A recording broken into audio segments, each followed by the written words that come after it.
अस्सलाम वालेकुम। मैं काफ़ी दिन अपनी सेहत की वजह से अपना रोज़ाना का वीलॉग नहीं कर सका। आज एक मरतबा फिर से ये सिलसिला शुरू कर रहा हूँ। जिन मौज़ूआत पर आज बात करूँगा उसमें सबसे अहम तो पाकिस्तान में, हमारे रीजन में और ख़ुसूसन दुनिया भर में जो सबसे बड़ी ख़बर है, अमेरिका और इसराइल की ईरान के ख़िलाफ़ जंग। और इस हवाले से पाकिस्तान के किरदार के हवाले से बहुत सारी ख़बरें पिछले चंद दिनों से चल रही हैं। हम चंद हक़ाइक़ सामने रख के सूरत हाल को समझने की कोशिश करेंगे। लेकिन उससे अहम, अभी थोड़ी देर पहले शहबाज शरीफ साहब ने कौम से खिताब किया और जो बात उन्होंने की बचत के हवाले से और अपने मामलात को दुरुस्त करने के हवाले से, क्या ये एक संजीदा बात है या कौम के साथ एक मजाक है? सिर्फ हकाइक की रोशनी में इसके ऊपर बात करेंगे। जितने दिनों में प्रोग्राम नहीं कर सका, इसमें पाकिस्तान की तारीख में करप्शन का बदतरीन स्कैंडल, बल्कि आप यूं कहिए कि तीसरी दुनिया में जो हुकूमतें हैं उनके हवाले से करप्शन का दर्दनाक तरीन और शर्मनाक तरीन स्कैंडल जो सामने आया, वो पंजाब की वज़ीर आला मरियम नवाज की तरफ से दुनिया का महंगा तरीन जहाज गरीब आवाम के पैसे से खरीदे जाने का वाक़या था, जिसको डाउन प्ले करने में बड़े इत्तेफाक की बात है कि पाकिस्तान मुस्लिम लीग नवाज जो हुकूमती पार्टी है, उसकी जो मुखालिफ, जो अपोजिशन पार्टी है, पाकिस्तान तहरीक इंसाफ PTI, जो कि मुश्किलात का शिकार है, जिसकी लीडरशिप जेल में है, जिसके कारकुनों पे, जिसके बेशुमार लीडर्स के ऊपर बहुत सारे मुकदमात हैं और लोग सजाएं भुगत रहे हैं, तशद्दुद रियासत का बर्दाश्त कर रहे हैं, उस जमात ने खुलकर मरियम नवाज को डिफेंड करने की कोशिश की। और कुछ लोग जो खुद को PTI से एसोसिएटेड जाहिर करते हैं, बिरून मुल्क मुकीम है, अमेरिका में मुकीम है, उन्होंने इस तरह की झूठी कहानियां घड़ी कि असल करप्शन की खबर से तवज्जो हटे। मैं आपके सामने आज कुछ बड़े तकलीफ दे और दर्दनाक हकाइक इस हवाले से पेश करूंगा जो कि अवाम के सामने नहीं आ सके। इसी तरीके से हम ईमान हाज़र मज़ारी और हादी अली चट्ठा, जो पाकिस्तानियों की आवाज़ थे और बेकस बेसहारा पाकिस्तानियों की आवाज़ थे, रोज़ाना की बुनियाद से घर से निकलकर रात सोने तक पाकिस्तानियों की आवाज़ बनते थे, किस तरीके से उनको जेल में डाला गया और आज के दिन तक उनकी कैद जारी है। इस हवाले से भी मैं कुछ गुजारिशात आपके सामने रखूँगा। लेकिन सबसे पहले जो डेवलपमेंट्स खित्ते में हो रही हैं बैनुल अक़वामी सतह पे, जो पाकिस्तान के रोल के हवाले से बात हुई, मैं इसमें एक लफ्ज़ इस्तेमाल करूँगा, शायद चंद लोगों को बुरा लगे, लेकिन मेरे पास आजकल की जो एक इनफॉर्मल डिस्कशन होती हैं उसमें इससे अप्रोप्रिएट वर्ड कोई नहीं है एक्सप्लेन करने के लिए। जिनको बुरा लगे उसका कुछ नहीं किया जा सकता। लेकिन बाद ऐसी खबरें होती हैं कि जिनके हवाले से पाकिस्तान में रहने वाले लोगों को, खुसूसन जो देसी सोशल मीडिया या देसी ट्विटर होता है, उनको खामखा ऑर्गेजम्स शुरू हो जाते हैं और ये अनबिलीवेबल और अनकंट्रोलेबल होते हैं। ये खबर आई कि पाकिस्तान जो है वो एक रोल प्ले करेगा, जो भी रोल है, ईरान और अमेरिका के दरमियान जंग बंदी के हवाले से, और उसके ऊपर पता नहीं क्या क्या बड़े बड़े अच्छे लोग जो बादुकात बड़ी पते की और बड़ी अच्छी बातें लिखते रहे, प्रोग्रेसिव थॉट रखते थे, वो भी एक ऐसी लय में बह गए हैं कि जिसकी कोई समझ नहीं आती। अब पहली बात तो ये है कि ये जंग किसी भी तौर पे अमेरिका और ईरान के दरमियान नहीं है। ये जंग अमेरिका, इसराइल और ईरान के दरमियान है। तो अगर जंग रुकने के हवाले से कोई भी बात होनी है तो वो साफ ज़ाहिर है कि इन तीनों ममालिक का उस पर एग्री होना और आगे चलना ज़रूरी है। इस सारे प्रोसेस के दौरान जो है वो ईरान के ऊपर हमले जारी रहे। साफ ज़ाहिर है कि ईरान भी उसका आगे से जवाब देता रहा। उसमें सही कौन था, गलत कौन था, वो बाद की बात है। लेकिन मैं आपकी तवज्जो चंद बुनियादी हकाइक की तरफ दिलाना चाहता हूँ, बजाय इसके ऊपर कि मैं इसको सही कहूँ गलत कहूँ। बुनियादी बात यह है कि आप जहाँ से मर्जी दलीलें तराश के ले आएं, अगर दो मुल्कों की लड़ाई हो रही है और उसमें कोई एक तीसरा मुल्क कोई अच्छा किरदार अदा कर रहा है, उनकी सुलह करवा रहा है और मामलात को बेहतरी की तरफ, अमन की तरफ लेके जा रहा है, तो जितनी मर्जी हम बातें तराश लें, उस मुल्क को क्रेडिट मिलेगा। ये उस मुल्क के लिए एक अच्छी बात होगी। पाकिस्तान हमारा वतन है, हमारा मुल्क है। अगर वो ये रोल अदा करता है किसी भी हवाले से, या कोई भी दूसरा मुल्क करता है, तो ये उसके लिए एक पॉजिटिव चीज़ है। इसको यकीनन, इस जेस्चर को या इस रोल को सराहा जाना चाहिए। लेकिन हमारे यहाँ एक रवाज बन गया है कि हम एक बात सोचते हैं और फिर उसी कि इन लाइन या उसी के साथ अलाइंड बातें ही सुनना चाहते हैं। आसपास की हर बात हमें बुरी लगती है और ऐसी बात करने वाले को हम जो है वो नकम्मा बंदा या फारग आदमी समझना शुरू कर देते हैं। अब बात यह है कि कोई भी मुल्क ये रोल प्ले करे तो उसके लिए पॉजिटिव बात होगी, ये एक अच्छा रोल होगा जिसको अप्रिशिएट किया जाना चाहिए। पाकिस्तान के हवाले से ये बात नहीं की जा सकती, इसलिए कि इस सारी कन्फ्लिक्ट में पाकिस्तान ओपनली एक साइड पर है। ईरान के हवाले से हम जो मर्जी बयानात, जो मर्जी चीजें कहते रहें, पाकिस्तान बहरहाल अमेरिकन ब्लॉक में है। पाकिस्तान बहरहाल वही करेगा जो उसको अमेरिका कहेगा। पाकिस्तान या पाकिस्तान की फौजी क़यादत वही करेगी जो उसको ट्रंप एडमिनिस्ट्रेशन कहेगी। जो लोग मेरे वीलॉग के सुनने वाले हैं मुसलसल, वो जानते हैं कि हम ये मौजू पहले भी डिस्कस कर चुके हैं कि जो सदर ट्रंप के आने के बाद पाकिस्तान की फौजी क़यादत, पाकिस्तान की जो फौजी क़यादत जो भी है, जो आसम मुनीर है, आर्मी चीफ है जनरल आसम मुनीर, इनकी जो कुर्बत बढ़ी है यकदम अमेरिका में, वाशिंगटन में जो कुर्बतें पैदा हुई हैं, वो यकीनी तौर पे जो मई 2025 में पाकिस्तान भारत जंग हुई उससे पहले से वो सिलसिला शुरू हो चुका हुआ था। जो लोग तारीख पे नजर रखते हैं, वाकयात की टाइमलाइन जानते हैं, उनको पता होगा कि उससे पहले जो ट्रंप हैं वो पाकिस्तान में पाकिस्तान की मिलिट्री क़यादत को अप्रिशिएट कर रहे थे। तो इस हवाले से बहुत तफसीली बहस हुई, बहुत तफसील में बातें हुई इस हवाले से कि इसकी क्या क्या वजूहात हैं, कौन सी ऐसी अच्छी चीजें हुई। मैंने आपको अर्ज किया था कि किसी भी मुल्क के या इस तरह बड़े लेवल पे मुल्कों के जो ताल्लुकात हैं वो बुनियादी तौर पे कारोबारी मफादात के हवाले से ही होते हैं। बाद जगह पे स्ट्रेटेजिकल मफादात भी यकीनन आते हैं।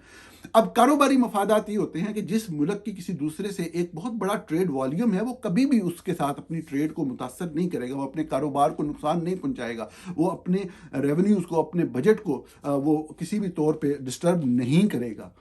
तो क्या पाकिस्तान ने कोई यकदम इकोनॉमिकली तरक्की करना शुरू कर दी है? पाकिस्तान बहुत आगे निकल गया है, किसी एक शोबे में पाकिस्तान ने बेमिसाल तरक्की कर ली है? अरे नहीं, ऐसी कोई भी चीज नहीं हुई थी। तो फिर क्यों ऐसा हुआ कि वाशिंगटन की जो निगाह है वो हमारे जर्नलों पर आन पड़ी?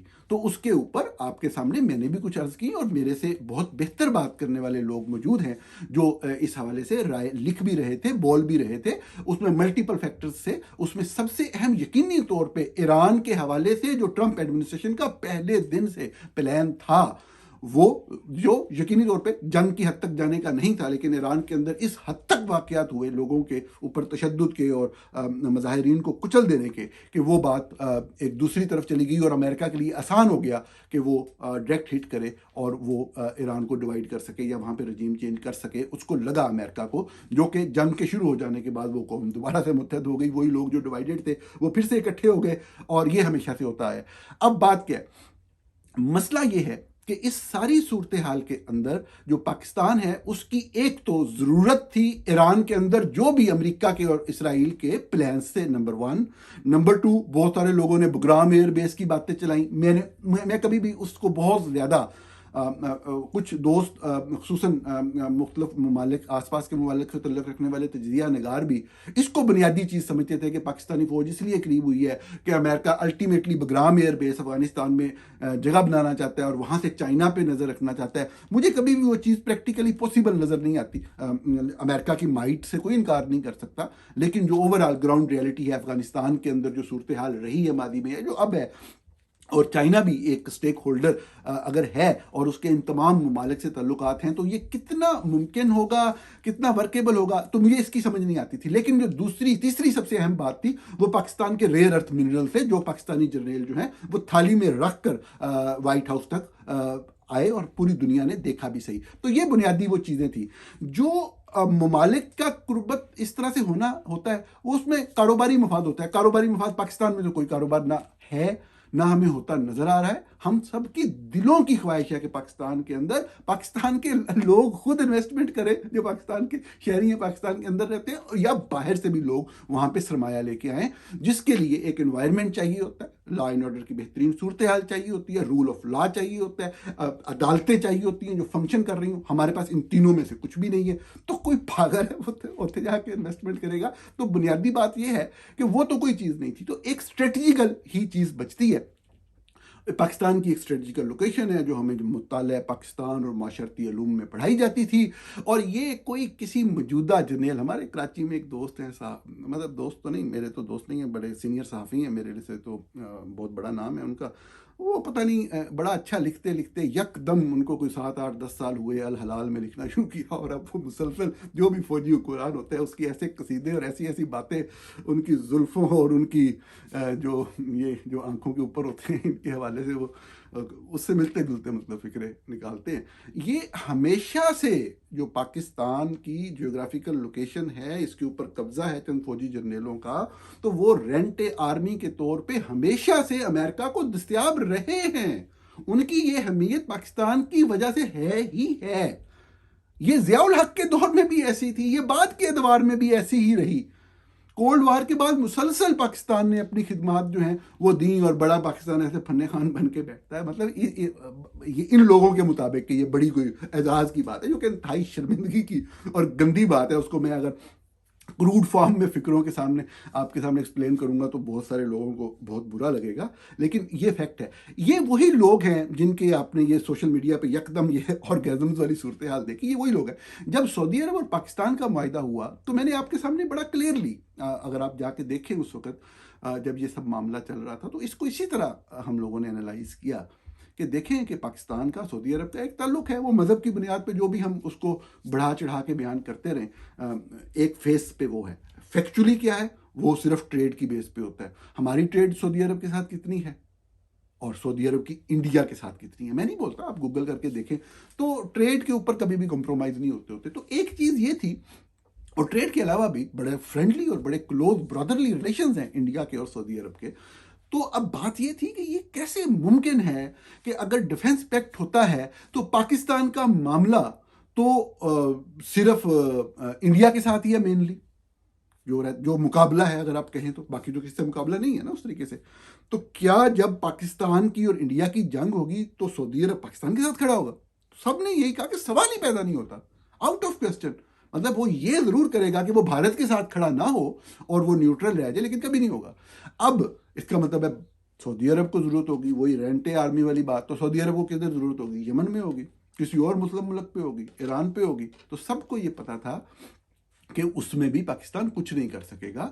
तो ये जो मुआहिदा था, ये साफ ज़ाहिर है कि जो एक इंटरनेशनल चेंजेस आगे आ रही थी, जो वाशिंगटन यहाँ से बैठा कंट्रोल कर रहा था, और जो इंटरनेशनल अपने अलाइज को वो डिक्टेट कर रहा था, इसराइल के जो भी एक लॉन्ग टर्म ऑब्जेक्टिव्स हैं उनकी इम्प्लीमेंटेशन के हवाले से, तो ये सब डेवलपमेंट्स उसी पैराए में हो रही थी। लेकिन हमारे यहाँ आप देखें चंद वीलॉगर जो ISPR के करीब हैं, उनको फौरी तौर पे वो, अब क्या लफ्ज़ उसमें मैं इस्तेमाल करूं, वो उस तरफ चले जाते हैं कि बात को कहाँ से कहाँ ले जाए।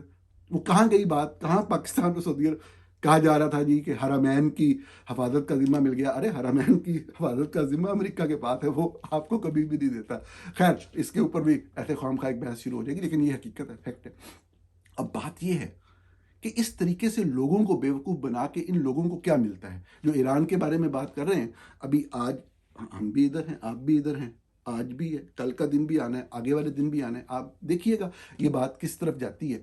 और इसमें पाकिस्तान को गेन क्या हो रहा है, बात ये नहीं होती। मैंने आपको मिसाल दी थी कि एक मोहल्ले के अंदर एक घर है और उसमें एक नौजवान लड़का है जो कुछ नहीं करता, सारा दिन वो जो है वो आवारागर्दी करता है, छेड़ता है, तंग करता है लोगों को, और उसके माली हालात भी बहुत बुरे हैं।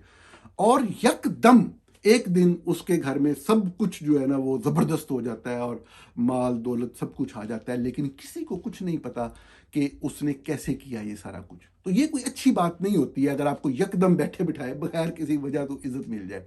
आपने क्या कोई इकोनॉमिकली प्रोग्रेस किया, क्या उसने कोई जॉब की, कोई कारोबार किया, दुनिया के सामने किया, वो कामयाब हुआ, उसने अपनी एक पोजीशन इस्टेब्लिश की। जो पाकिस्तान के हवाले से बातें की जाती हैं और जो तनकीद करते हैं उनको गद्दार कहा जाता है, बुरा कहा जाता है। कोई शख्स भी अपने मादरे वतन के खिलाफ बात नहीं करता, ना ही होता है। सिर्फ इन चवलों, इन बेवकूफ़ों जो सिर्फ अपने व्यूज़ के लिए, जो सिर्फ लोगों को बेवकूफ़ बनाने के लिए, जो खाम खा की नेशनलिज्म बेचने के लिए करते हैं, कि ये जो जिस सिस्टम को ये सपोर्ट कर रहे होते हैं, हाफिज आसम मुनीर और ये और वो, ये सिस्टम कभी भी पाकिस्तान के हक में नहीं है। बहुत मर्तबा देखा गया है, इससे ज़्यादा मज़हब बेचा गया है इससे पहले इस मुल्क के अंदर, कोई फ़ायदा नहीं होया। पाकिस्तान वहीं पे थोड़ा सा आगे जाके फिर बैक टू स्क्वायर वन हो जाता है। पाकिस्तान सिर्फ रूल ऑफ लॉ से आगे जाएगा। पाकिस्तान उसी वक्त आगे जाएगा कि आज के दिन भी आप 99% अमेरिकियों से पूछेंगे, किसी को उनके आर्मी चीफ का नाम पता नहीं होगा। पाकिस्तान तभी आगे जाएगा जब इसमें सिविलियन सुप्रीमेसी होगी, जब रूल ऑफ लॉ होगा, जब आइन के मुताबिक मामला आगे चलेंगे। ये अपनी जियोग्राफिकल सिचुएशन के हवाले से जो कभी कभार कोई रोल मिल जाता है, जो कि हमेशा से मिलता आया पिछले 50 सालों में, इससे कोई इसमें खुशी की बात नहीं है। आई मीन जिस तरीके से बेचा गया, पहले ईरान को पाकिस्तान का बदतरीन दुश्मन दिखाया गया, कहा गया कि जी हमारा बदतरीन दुश्मन है, क्या क्या फिक्रे नहीं कहे गए, नफरत फैलाने की भरपूर कोशिश की गई। बाद में एकदम नहीं, हमने ईरान से भी तल्लक रखा हुआ है, देखिए जी हमारी बड़ी अच्छी डिप्लोमेसी है। देखिए आपकी जो डिप्लोमेसी है या कोई भी चीज़ है, उसका रिजल्ट जो आपको नजर आना है वो आपकी इकोनॉमिक डेवलपमेंट में ही आना है, और उसी के अंदर तमाम कामयाबियां पिन्हा हैं, उसी के अंदर ही सब कुछ छुपा हुआ है। ये सब खराबियां ऑटोमेटिकली दूर होती चली जाएंगी अगर पाकिस्तान इकोनॉमिकली आगे चलेगा। और ओवरऑल ये जो लोग जज्बाती होके और फलां को मार दो और फलां मुल्क को तबाह कर दो और सबको बर्बाद कर दो, कोई बंदा रियलिस्टिकली स्पीकिंग ग्राउंड पे ज़मीन पे पाँव रख के सोचे, कोई बंदा इस तरीके से ना किसी को तबाह कर सकता है ना कोई कुछ कर सकता है।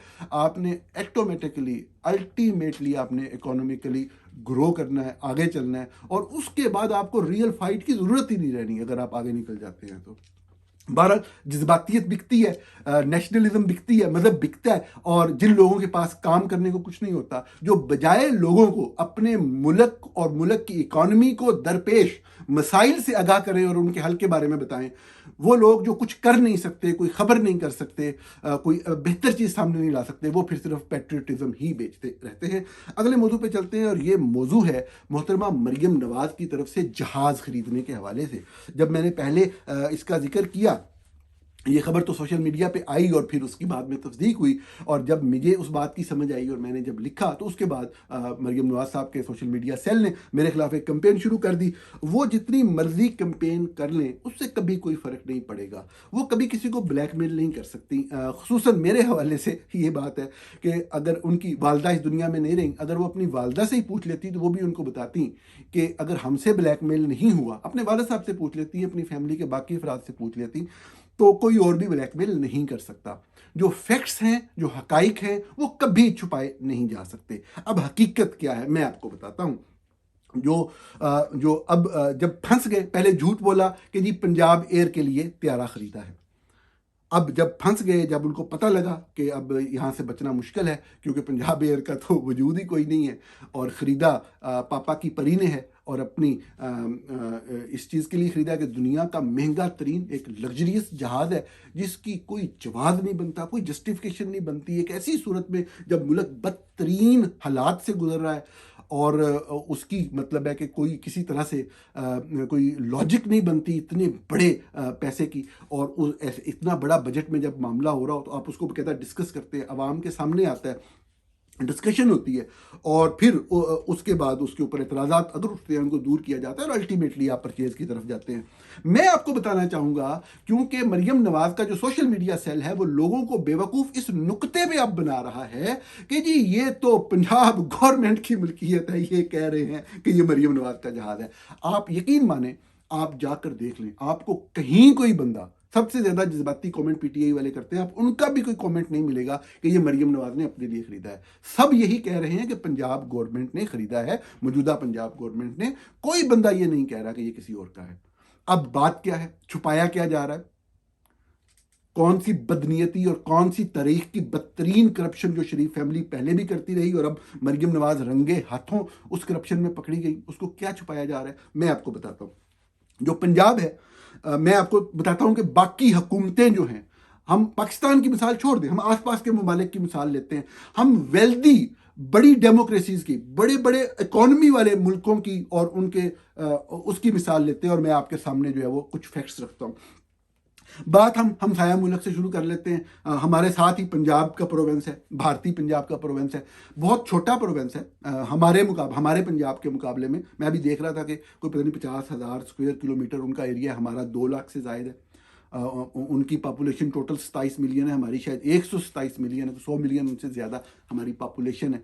इकोनॉमी का साइज़ देखें या इकोनॉमिक फिगर्स को देखें तो उनकी पर कैपिटा इनकम शायद आबादी कम है तो वो ज़्यादा है। उसके अलावा भी जो इंफ्रास्ट्रक्चर है, ओवरऑल जो इकोनॉमिक इंडिकेटर्स हैं वो उनके बहुत बेहतर हैं।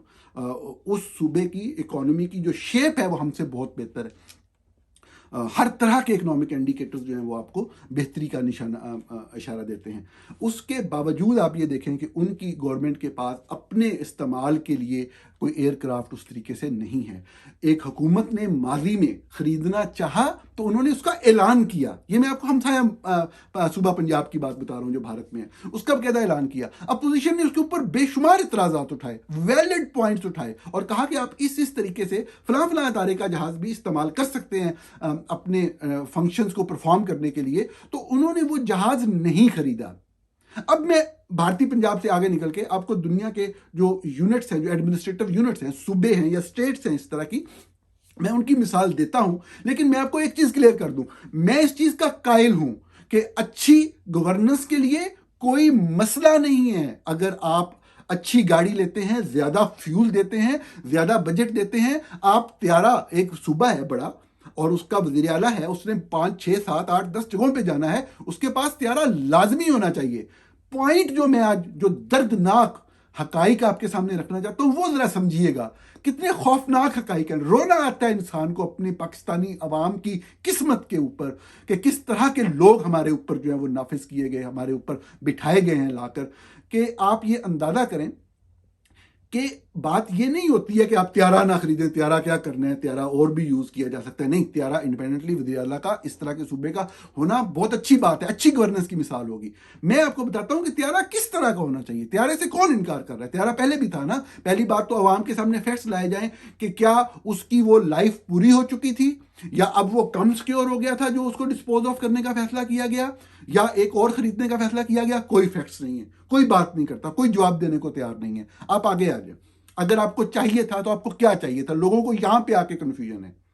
वो कंफ्यूजन ये है कि आपको अगर कोई त्यारा चाहिए था तो आपने साफ ज़ाहिर है कुछ सस्ता नहीं लेना। कोई भी नहीं कह रहा, एयरक्राफ्ट आप कभी भी अनरिलायबल नहीं लेते, आप मोस्ट रिलायबल, मोस्ट ड्यूरेबल लेते हैं, क्योंकि सेफ्टी पहली चीज है। तो मैं आपको सिर्फ ये बताना चाहता हूं और आपको दावत फिक्र देता हूं, दावत तहकीक देता हूं कि आप खुद जाएं, बजाय गूगल के ऊपर करने के या चैट जीपीटी पे जाने के। आप बाकायदा हुकूमतों का सूबाई सूबों का पहले देखें और फिर जिस तरह अमेरिका के अंदर रियासतें हैं उनका देखें, उनकी ऑफिशियल वेबसाइट पे जाएं, बराह रास्त जाके इंफॉर्मेशन देखें। मैं आपको मिसाल दे देता हूं। मिसाल के तौर पे मैं अमेरिका में वर्जीनिया रियासत है, यहां पे रहता हूं। मैं वैसे आपको बता दूं, मैंने पंजाब की बात की तो पंजाब का मैं देख रहा था तो 200 अगर हम डॉलर्स में बात करें तो 200 अरब डॉलर या इससे कुछ ज्यादा टोटल इकोनॉमी का साइज है। भारतीय पंजाब में इससे थोड़ा कम है, लेकिन आप कह लें कि ओवरऑल इकोनॉमीज मैच करती हैं एक दूसरे को। तो इस तरफ देखें लग्जरियस प्लेन है, उधर प्लेन की बात ही नहीं है। वर्जीनिया में आप आ जाएं, अमेरिकी एक रियासत है। जिस तरह हमारे यहाँ एडमिनिस्ट्रेटिव डिवीजन सूबे होते हैं, अमेरिका में रियासतें हैं। अब अमेरिकी रियासत वर्जीनिया में मैं रहता हूं, इसकी इकोनॉमी का साइज अगर आप जाके देखें तो 1000 अरब है। 1000 अरब के करीब इनका ओवरऑल साइज है इकोनॉमी का। तो यहां पे हुकूमत है रियासत की, बिल्कुल है। क्या वो त्यारे इस्तेमाल करती है? जी बिल्कुल करती है। कौन से त्यारे इस्तेमाल करती है? पहली बात तो यह है कि इसमें छुपाने वाली गाल ही कोई नहीं, क्योंकि आवाम के पैसों से लगना है ना। तो हर चीज आपको बजाय चैट जीपीटी और गूगल में घूमने बराह रास्त वर्जीनिया की हुकूमत की वेबसाइट पर जाए, हर डाटा आप जाके वहां से देख सकते हैं। जो त्यारे ये इस्तेमाल करते हैं, मल्टीपल त्यारे। अब उसमें एक त्यारा सेसना त्यारा है, आपने नाम सुना होगा। माजी में उसके मॉडल कुछ कम मतलब है कि आप कह लें कि सिक्योरिटी वाइज बेहतर नहीं थे, लेकिन जो लेटेस्ट मॉडल्स हैं बेहतरीन है सेसना के जो मॉडल्स हैं। And do you know what is the price of a Cessna plane? छोटा होता है ये, वैसे छोटा होता है। मैं आपको बाकी प्लेन्स का भी बताता हूँ, बाकी एयरक्राफ्ट का भी बताता हूँ। अब जो सेसना तैयार है वो आपको 5-6 लाख डॉलर का मिल जाता है। आपकी इतला के लिए अर्ज है, जब 10 लाख हो तो $1 मिलियन होता है। और हमने $42 मिलियन का त्यारा खरीदा है गरीब आवाम के पैसों से।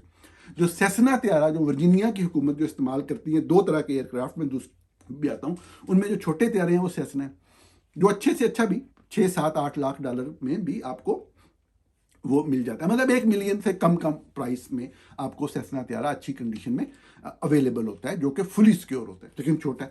अब थोड़ा सा बड़े त्यारे के हवाले से मैं देख रहा था कि जो बीच क्राफ्ट किंग एयर, बीच क्राफ्ट किंग एयर, ये 350 एक त्यारा है।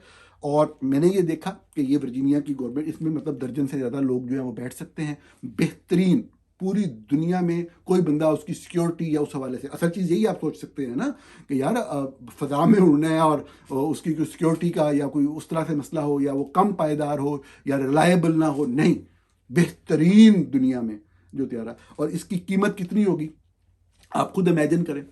इसकी जो कीमत है वो मैक्सिमम 6 या 7 मिलियन डॉलर, मैंने एक जगह पे देखा 8 मिलियन डॉलर का फिगर भी था, लेकिन जो अवेलेबल आपको 1-2 साल अगर इस्तेमाल किया हुआ है, 1-2 साल इस्तेमाल से मुराद ये नहीं होता कि 1-2 साल चला हुआ है, कंपनियां खरीद लेती हैं, 1-2 फ्लाइट ऑपरेशन हुए। और जिस तरह ये वाला जो गल्फ स्ट्रीम जो पंजाब हुकूमत ने भी खरीदा है, ये भी पहले एक कंपनी के पास था और फिर इनके पास आ गया, तो अब ये और इस्तेमाल उस तरह से वो नहीं हुआ होता, ये नहीं होता कि वो रगड़ा गया या वो बहुत ज़्यादा चल गया, बाजू का खरीदा गया होता है लेकिन वो इस्तेमाल इतना ज़्यादा नहीं हुआ होता। तो जो बीच क्राफ्ट किंग एयर है, ये मैक्सिमम 8 मिलियन डॉलर, ये मैं आपको बताना चाह रहा था कि वर्जीनिया जैसा जो स्टेट है, जो एक अमीर स्टेट है, फर्ज करें अमेरिका की अमीर स्टेट नहीं है, मैं उस तरफ आता हूं अभी, जो अमेरिका की अमीर स्टेट्स हैं, तो वहां पे भी जो दुनिया का बेहतरीन बिजनेसेस हो रहे हैं, बेहतरीन एरिया है, बेहतरीन हुकूमत है, तमाम तरह के वसाइल हैं, और वो दुनिया का पायदार तरीन त्यारा इस्तेमाल कर रहे हैं। वो कितने का है? 7-8 मिलियन डॉलर का। अब मैं आता हूं उस तरफ, गल्फ स्ट्रीम, मरियम नवाज के जहाज की तरफ आता हूं, जो ये आप बेवकूफ़ बनाने के लिए चला रहे हैं जी कि वो तो पंजाब गवर्नमेंट का है जी और जहाज ले लिया तो क्या हो गया। ये मैं आपको बताता हूं क्या हो गया। अमेरिका की अगर आप टॉप की 3 स्टेट्स लेना कि जिनका जो वॉल्यूम है बहुत ज़्यादा है इकोनॉमी का, तो सबसे अमीर रियासत जो है वो कैलिफोर्निया। तकरीबन 4,000 अरब डॉलर की मईशत है, 4,000 अरब डॉलर। याद रखिएगा, पंजाब पाकिस्तान की में बताया 200 अरब डॉलर की, अगर डॉलर में बात करें तो टोटल इकोनॉमी का साइज है। और ये भी आपको मैं बताऊं कि अपनी इकोनॉमिक के फिगर भी ये जो इंटरनेशनल ऑर्गेनाइजेशन हैं उसको रिपोर्ट नहीं करते, छुपा के रखते हैं ना सिस्टम को।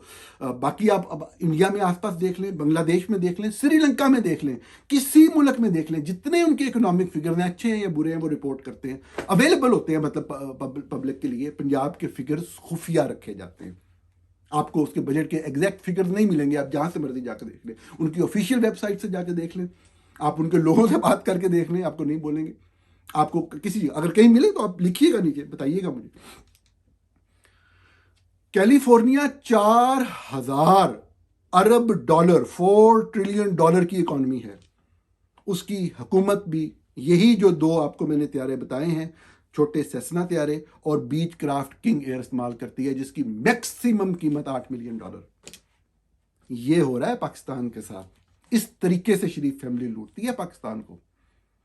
यानी कि दुनिया की अमीर तरीन जो रियासत है, जो 4,000 अरब डॉलर की इकोनॉमी रखती है, उसकी हुकूमत भी जो उस इकोनॉमी के ऊपर बैठी हुई है, जो उस रेवेन्यू स्ट्रीम के ऊपर बैठी हुई है, वो भी for the dispensation of the official functions, अपनी परफॉर्मेंस ऑफिशियल फंक्शंस के लिए जो बेहतरीन से बेहतरीन त्यारा भी इस्तेमाल करती है, वो बीच क्राफ्ट किंग एयर है, और वो टोटल उसकी वैल्यू 8 मिलियन डॉलर। उसके बाद टेक्सास का नंबर आता है, वो तकरीबन 2,500 अरब डॉलर की इकोनॉमी है। टेक्सास में 3 तरह के त्यारे हैं, सेस्ना भी है, बीच क्राफ्ट एयर भी है, और एक मैं देख रहा था पिलाटस PC-12, पिलाटस एक त्यारा है, और इसकी भी मैं जो वैल्यू देख रहा था वो 5-6 मिलियन डॉलर है, जो टेक्सास के अंदर एक तीसरी टाइप का त्यारा इस्तेमाल हो रहा है। आप आगे चले, न्यूयॉर्क की स्टेट जो है तीसरे नंबर पे इकोनॉमी आती है, उनका इकोनॉमी का वॉल्यूम है तकरीबन 2,000 अरब डॉलर की इकोनॉमी है। उसके अंदर भी बीच क्राफ्ट एयर किंग और सेस्ना त्यारे इस्तेमाल हो रहे हैं, और मैंने आपको बताया कि मैक्सिमम वैल्यू 7-8 मिलियन। इससे भी कम है, मैं आपको मैक्सिमम बता रहा हूं ताकि कल को कोई आके इस बात के ऊपर बहस ना शुरू कर दे।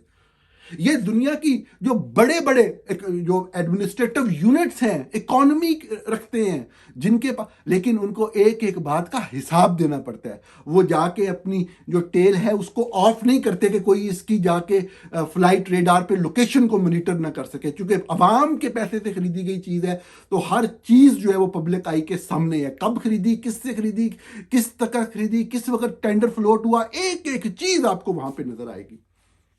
एक एक चीज की अकाउंटेबिलिटी हो सकती है। गवर्नर ने, किसी ओहदेदार ने सफर करना है, उसकी लॉजिक नहीं बन रही, उसके ऊपर सवाल उठेगा तुमने सफर कैसे किया। और अगर साबित हो गया कि उसने ऑफिशियल फंक्शन के लिए नहीं किया, तो वो दोबारा किसी भी तौर पे वो सियासत ही नहीं कर सकेगा, अगर साबित हो गया। ये फैक्ट्स हैं, ये फिगर्स हैं। और आप देखें कि हमारे यहाँ अपोजिशन किस तरह की है। मैं आपको अर्ज कर रहा था कि पाकिस्तान तहरीक इंसाफ, उसके लीडर जेल में है, कारकुन मार खा रहे हैं, कई कारकुन जो है और लीडर जो है जेलों में सड़ रहे हैं। वो एक तरफ है वो वाली बात, एक तरफ ये एक ट्रोल ब्रिगेड है, जो बात करता है कोई उसको गालियां निकालने पड़ते हैं, माँ बहन की गालियां निकालते हैं, हर चीज को इस तरह से फ्रेम करते हैं कि किसी तरीके से ये वही लोग हैं जो पहले फौज के साथ जब पीटीआई का अलायंस था उस वक्त वो करते थे, उनके दिल में से वो फौज वाली चीज नहीं खत्म हो रही कि जो फौज का बयानिया आ रहा होता है ना पीछे से, उसी को लेके चल रहे हैं। जैसे ही ये तरीक का बदतरीन स्कैंडल सामने आया, फौरी तौर पर जो वज़ीर आला पंजाब है, मैं नाम नहीं अब लूँगा उनका, साफ ज़रा कि उनके बारे में गंदी बातें फैलाई गई। जो आर्मी चीफ है उनके बारे में आपने देखा होगा, मैं लफ्ज़ नहीं वो बोलना चाहता, मेरा दिल मुझे वो जोर नहीं देता कि मैं बोलूँ, क्योंकि इस तरह की बात को रिपीट करना भी उसको फैलाने के मुतरादिफ होता है। तो गलीज़ तरीन बात लिखी गई जिसकी वजह से सारी तवज्जो उस तरफ चली गई कि जी ये बात सही है या गलत है। अरे जो बदतरीन तरीक की करप्शन की, यानी कि दुनिया की अमीर तरीन रियासतें अगर त्यारा खरीदती भी हैं तो 5-6-7 मिलियन डॉलर का, और वो पापा की परी जो है वो दुनिया का लग्जरियस तरीन जहाज 42 मिलियन डॉलर। अब तक अगर थोड़ी सी भी गैरत होती चीफ जस्टिस ऑफ पाकिस्तान में इसका समोटो नोटिस लिया होता, आज के दिन थोड़ी सी भी क्रेडिबिलिटी नैब जैसे इदारे की ली होती, तो इसके ऊपर इंक्वायरी स्टार्ट हो चुकी होती और मरियम नवाज इस वक्त जेल में होती। मुल्क को उन्होंने अड्डा बना दिया बेगैरती का, लूट मार का, गरीब पैसों की लूट मार का। और आज शहबाज शरीफ बैठे कह रहे हैं कि जी आप जो है वो बचत शुरू करें और ये करें। शर्म आनी चाहिए इस तरह के लोगों को, क्या बंदा इसके ऊपर बात करे। और जो पीटीआई के लोग हैं, पहले वो चलाया, फिर एक और चलाया जी सैर सपाटे के लिए, पता नहीं हनीमून के लिए कहीं चले गए। एक कुछ लोग हैं जो मुसलसल इस कोशिश में होते हैं कि जब फौज फंस रही है या कोई पॉलिटिकल इस तरह का जो करप्शन का बड़ा स्कैंडल सामने आ रहा है, किसी तरीके से उसको डंप कर दिया जाए। पता नहीं उनकी ख्वाहिश होती है कि हम भी कोई बड़ी खबर दें, या कोई डंप, वो अपने आप को डंप होने से बचा रहे होते हैं, क्या कर रहे होते हैं, वो झूठ बोलते हैं, पूरा सत्यानाश हो जाता है। इतनी बड़ी वो कुर्बानियां कोई अगर पार्टी के लोग दे भी रहे हैं, फंसे भी हुए हैं, जो भी उनके ऊपर गुजर रहा है, वो सारे का सारा जो है वो पहले कभी खबर चला देंगे उनके लोग वहां एहतजाज कर रहे हैं, वो इतने लोग वहां जख्मी हुए, मारे गए, यहां से खबर चला दीजिए 500-600 बंदे मारे गए। वो लोग, ये मजाक नहीं होता। आप किसी के घर में जाके कहें जी कि फलां बंदा मर गया है और लोग उसकी लाश के इंतजार में होते हैं।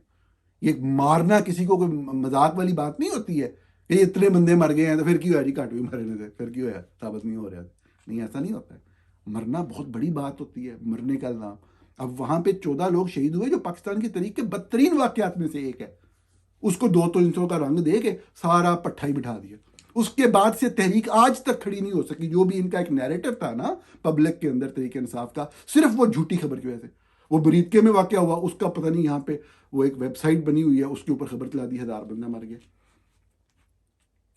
तो ये जो झूठी बातें हैं, इससे तहरीकों को, सियासी जमातों को नुकसान पहुंचता है। कोई बंदा आपको पॉइंट आउट करता है, बजाय उस पर इल्जाम लगाने के आपने खुद अपनी रिफाइन, अपने आप को बेहतर करना होता है, बजाय आप उसको करते रहे। ये अब कितना बड़ा स्कैंडल है, कितना शर्मनाक स्कैंडल है। बजाय कि गिरेबान पकड़ा जाए ऐसे हुक्मरानों का, उनको जेल में डाला जाए या जेल में डालने का मुतालबा किया जाए, और लोग सफाइयां दे रहे हैं करप्शन, ए वाली सेक्स वाली स्टोरी सही सी है गलत सी, हद है वैसे।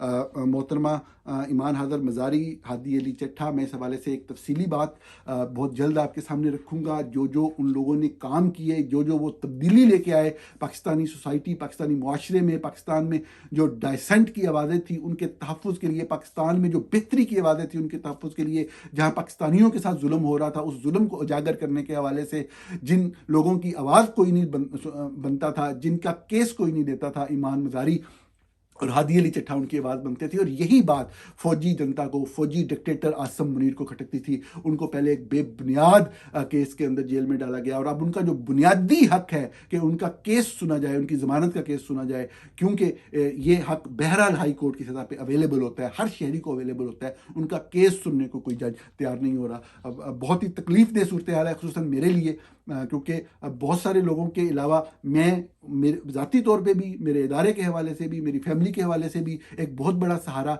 हमेशा से रहे हादी अली चट्ठा भी, मोहतरमा ईमान हाज़िर मज़ारी भी। इतनी तकलीफ़ है कि वो बयान नहीं की जा सकती, लेकिन हमारा काम फैक्ट्स आपके सामने रखना है, और इस हवाले से भी बहुत अहम फैक्ट्स आपके सामने रखते रहेंगे। बहुत शुक्रिया।